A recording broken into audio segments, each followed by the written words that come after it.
Olá, bem-vindos à nossa videoaula da disciplina de Teologia Sistemática 4 ou ainda Escatologia. Nós vamos ver nesta videoaula os elementos ligados ao modelo de interpretação milenar chamado pré-milenismo histórico. Nós já vimos em outras aulas o pós-milenismo e o amilenismo. Nesta aula, nós ficaremos apenas com este modelo chamado pré-milenismo histórico, que nos ajuda a pensar e diferenciar de uma outra forma de pré-milenismo chamado dispensacionalismo. Então, nós vamos hoje falar desse primeiro modelo, que é uma forma de interpretação muito utilizada, principalmente entre batistas, entre grupos anabatistas também, como menonitas, como Quakers, também alguns grupos Amish usam esse método de interpretação, em que a ideia de Apocalipse, capítulo 20, do reino milenar de Cristo sobre a terra, nesse período que está enquadrado a prisão de Satanás, é um evento que acontecerá no fim da história, no momento imediatamente posterior à segunda vinda de Cristo. Nesse entendimento, nós temos aí esse elemento central, que é a parousia, a vinda do Senhor, a segunda vinda de Cristo. Ela acontecerá, segundo os pré-milenistas, no ápice desses eventos em que a igreja será levada a uma grande perseguição, a um grande tumulto. Neste momento, o Senhor Jesus apareceria nos ares, seria visto por todas as pessoas, todos os joelhos se dobrariam, todas as línguas confessariam o seu nome. Imediatamente a isso, os mortos ressuscitariam, isto é, os mortos que viveram e morreram em Cristo, na esperança da ressurreição e da vida eterna, eles ressuscitarão e junto com o Senhor governarão sobre o mundo durante 1000 anos, que podem ser literais ou não, ainda dependendo do grupo pré-milenista e até mesmo da interpretação. Porque, diferente dos dispensacionalistas, os pré-milenistas históricos ou clássicos, eles não têm esta necessidade de interpretação literal de cada um dos detalhes existentes no quadro da revelação, ok? Então, esse número pode, de alguma maneira, ser simbólico de um grande e perfeito período de tempo.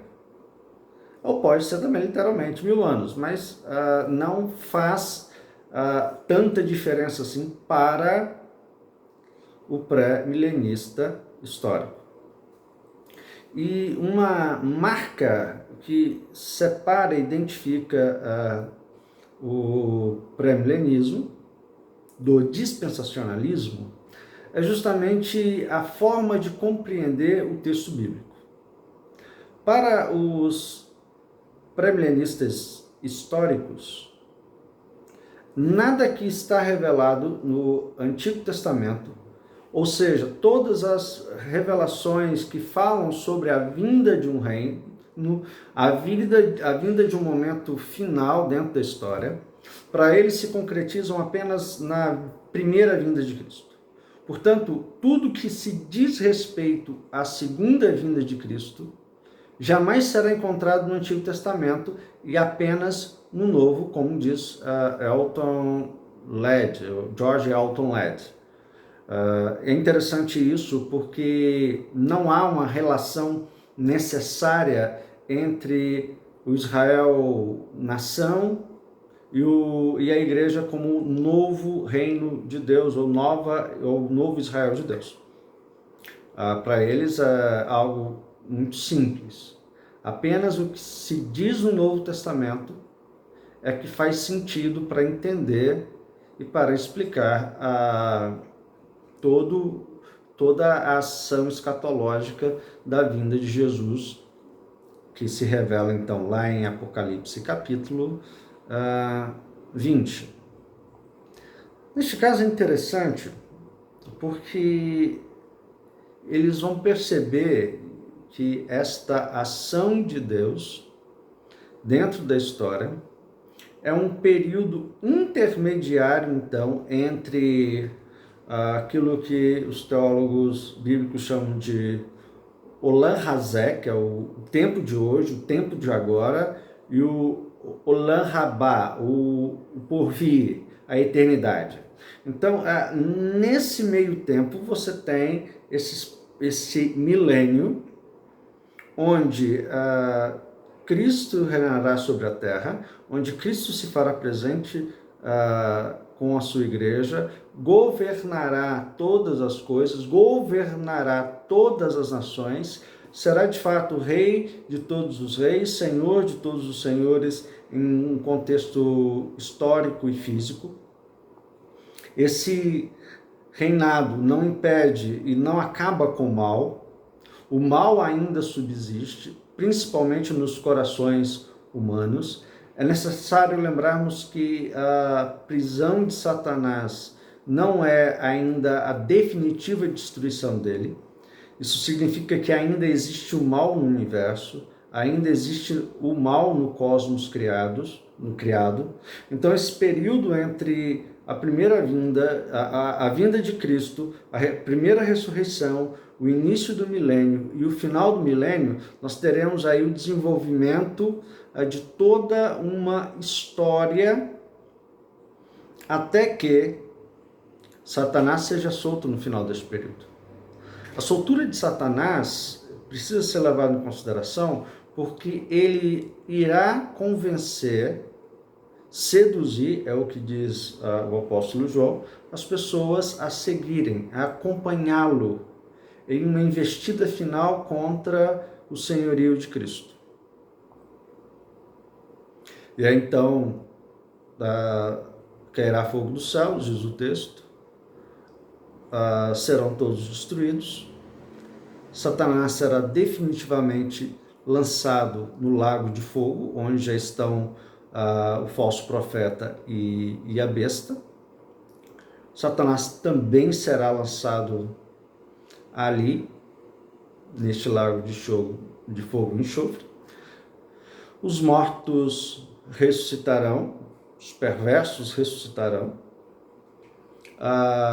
serão condenados e também lançados no lago de fogo e enxofre.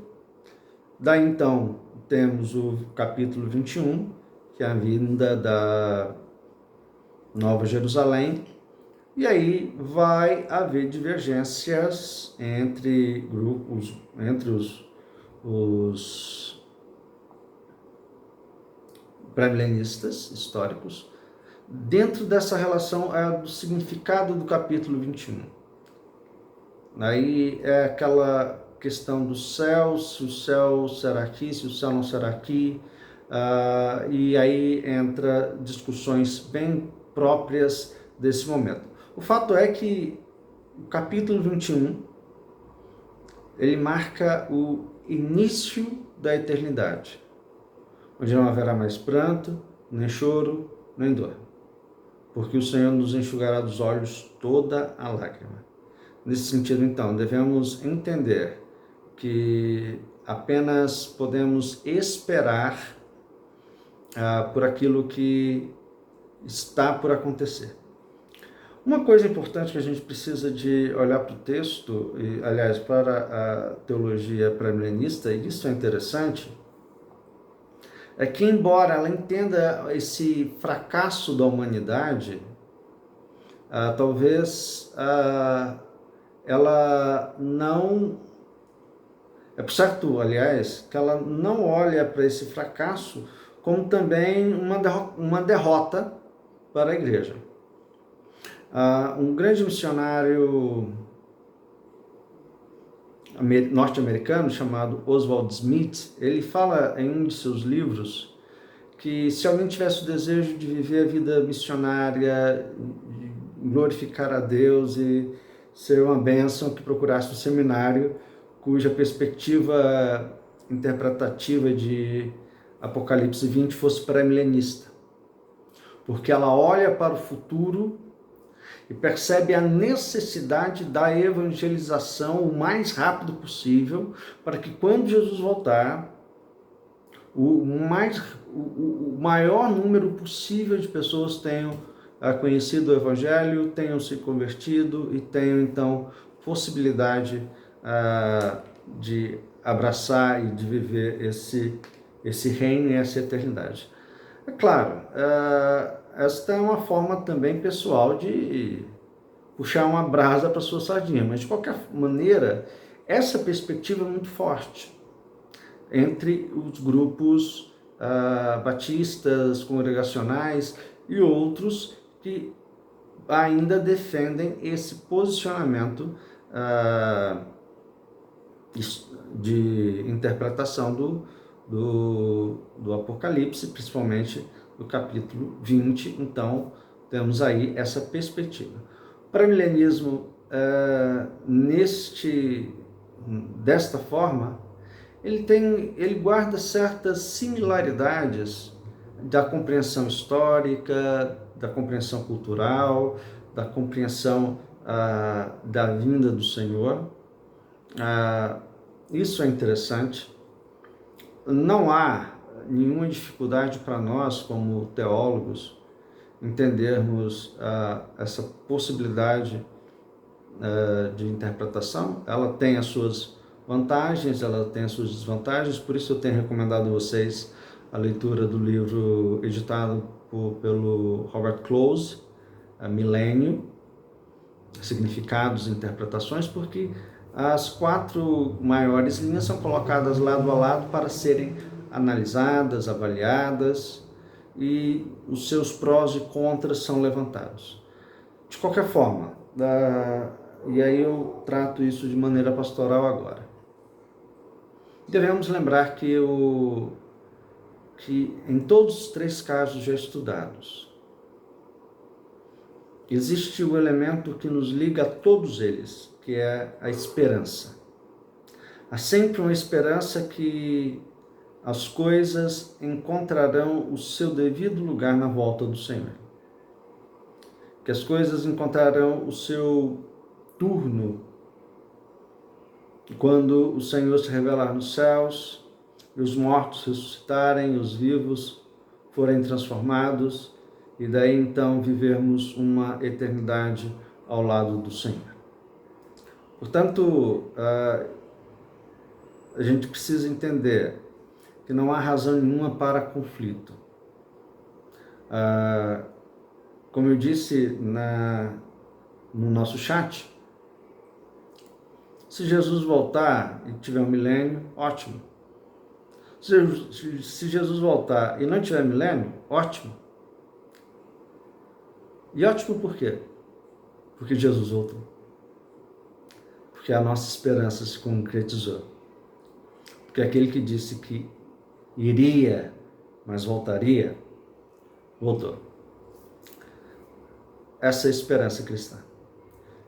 Ok? Que Deus abençoe, bons estudos e até a próxima.